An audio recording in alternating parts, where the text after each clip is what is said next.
G7 leaders have adopted a statement committing to increasing deliveries of weapons to embattled Ukraine as they met in the French town of Evian.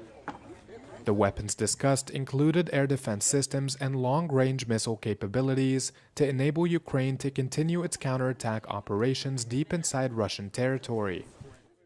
The leaders also agreed that it's, quote, the right moment to tighten the screws on Russia's energy sector, which serves as the Kremlin's financial arm to fund its invasion. The statement praises Kyiv for the new momentum it has built on the battlefield and has expressed unwavering support for Ukraine in its fight to defend its freedom and sovereignty. Ukraine's President Volodymyr Zelensky was among the dignitaries not part of the G7 to attend the meeting, where he held talks with France's Emmanuel Macron, Germany's Friedrich Merz, and the UK's Keir Starmer on the sidelines. Zelensky expressed his gratitude for the continued support for his country and stressed the need for further sanctions on Russia, especially its energy sector. U.S. President Donald Trump also said Washington would soon be in a position to reimpose sanctions on the Kremlin's energy, which it had relaxed due to the U.S.-Israeli war on Iran, which shuttered the Strait of Hormuz and crippled global energy supplies.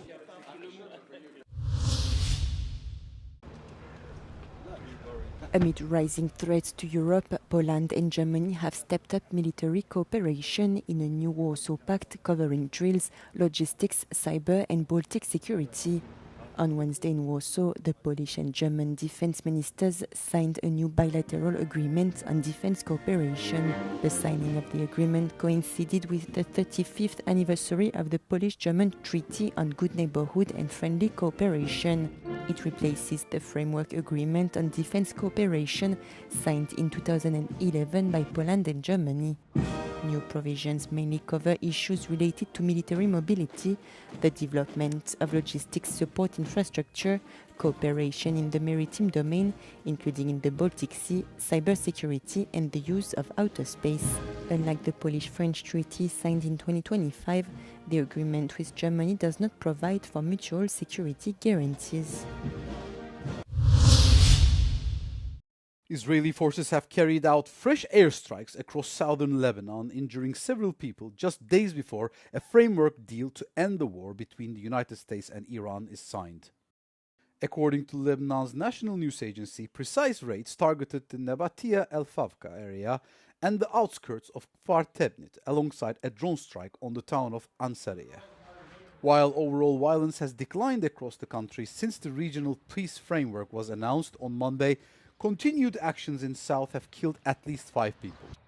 The Iran-backed militant group Hezbollah initially drew Lebanon into the conflict in early March following the killing of Iran's supreme leader, prompting a massive campaign of airstrikes and a subsequent ground invasion.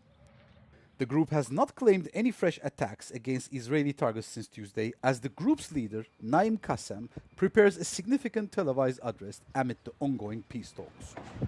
The persistent combat continues to threaten the broader diplomatic breakthrough, as Iranian officials warn that any deal remains incomplete without the full withdrawal of Israeli forces from occupied Lebanese territories.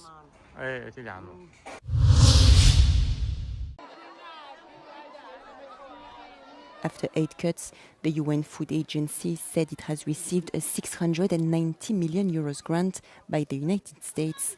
The UN World Food Programme said this funding will support its operations to assist more than 38 million of people in 37 countries, such as displaced families by the war in Lebanon or Ebola-hit regions in the Democratic Republic of the Congo.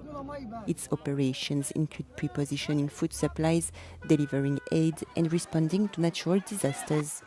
The number of people facing hunger is expected to rise to record levels this year, the WFP warned.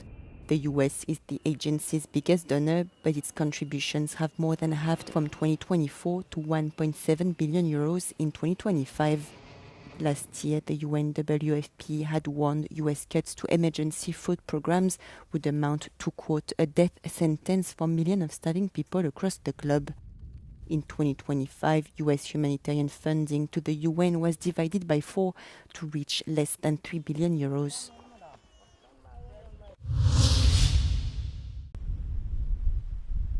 The European Parliament has approved a law aimed at speeding up the return of migrants with no legal right to remain in the EU, thanks to backing from centre-right and far-right political groups. The return regulation is the bloc's toughest shift in migration policy in decades.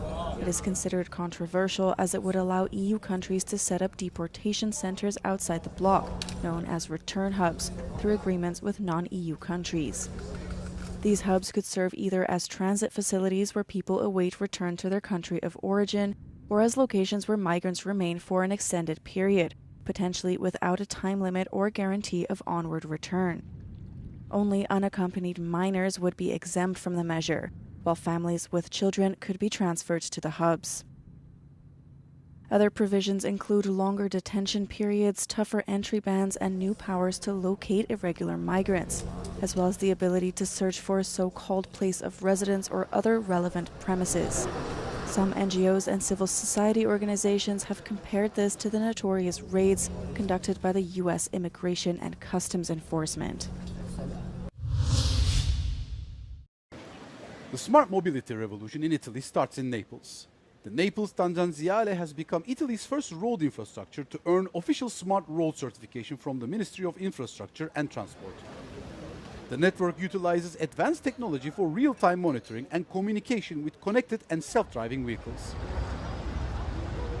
This initiative stems from a partnership between Tangenziale di Napoli, the National Center for Sustainable Mobility, and the ASPI Group. The project transforms one of the southern Italy's primary urban arteries into a national model for transport innovation. Sensors capable of collecting traffic data have been installed along the entire network, used by traffic control center operators in traffic management decisions. This approach enables preventive action, reducing congestion. In addition, weather stations and dedicated sensors collect data on rainfall, pavement condition, water levels, and surrounding land conditions to detect potential flooding, landslides, or other hazardous phenomena at an early stage. What's really new is that connected vehicles can directly receive information about accidents, construction sites, obstacles, weather conditions, and road characteristics, while at the same time transmitting data to the infrastructure for much more immediate knowledge of traffic conditions.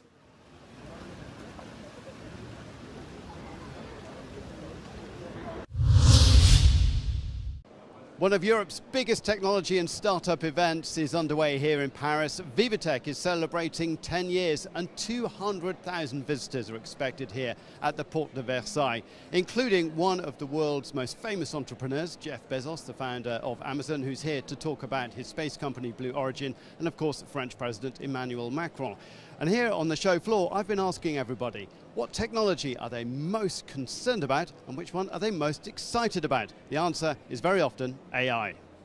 What technology are you most excited about? Oh, definitely AI. Technology are you most concerned about? Artificial intelligence, then I think it can be amazing, but we need to be aware of the possibilities. Pour moi, c'est Gemini. Gemini de Google. It has double edges and it can, of course, have a lot of benefit for humanity, but at the same time I think it could drag us to places that we don't want to go. Some of the biggest companies in France are here, such as LVMH behind me, Orange, L'Oréal, Airbus, but also all kinds of little startups with fresh innovations. Moi, je vais parler à voix basse, donc mes voisins ne peuvent pas m'entendre. That's crazy. That's crazy. She's talking incredibly quietly, and I can hear it perfectly on this headphone. Amazing if you're in a restaurant, a really noisy spot, and you want to have a private conversation. This next innovation is actually made by a charity. 75% of their employees are disabled people, and this is a solar rechargeable mobile battery system. If you're organizing a festival, if you've got a big building site, clean energy is here wherever you are. There are thousands of extraordinary and inspiring innovations here at Vivatech in Paris. And if you're really concerned about the robots taking over the world or AI ruining everything, then get yourself one of these survival capsules. You'll be totally safe inside here. Jeremy Wilkes in Paris for Euronews. The 2022 Qatar World Cup runners-up, France, opened their campaign against Senegal on Tuesday in New York, looking to clinch a vital 3 points to top their group and reflect strong form. The first half produced a goalless draw between the two sides, with neither able to capitalize and convert their chances.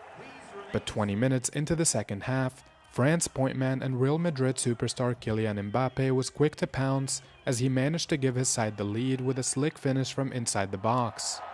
It was less than 20 minutes later when PSG's Bradley Barcola was able to extend that lead, putting Les Bleus 2-0 up in the 82nd minute. Senegal was able to pull one back in the 95th minute of the game, breaking through a tight French defensive block. But it was quickly responded to as Mbappe, chasing an all-time World Cup goal-scoring record, managed to bag his second of the night, bringing his World Cup goal tally to 14, just one behind the all-time record of 15 held by Germany's Miroslav Klose. Reigning champions Argentina also took to the pitch on Tuesday, where they faced off against Algeria. The white and blue stripes, led by one of football's all-time greats, Lionel Messi, cruised comfortably past their opposition after Messi secured his first World Cup hat-trick, and with it edging past Mbappe to beat Klose's goal-scoring record by 1. Two World Cup uncommon, Norway and Iraq, faced off for the final match of the day, with the Vikings, led by Manchester City striker Erling Haaland, pounding their way to a 4-1 victory. Haaland scored a brace in his World Cup debut, maintaining the top form he displayed in the qualifiers, which landed his nation a ticket to the tournament.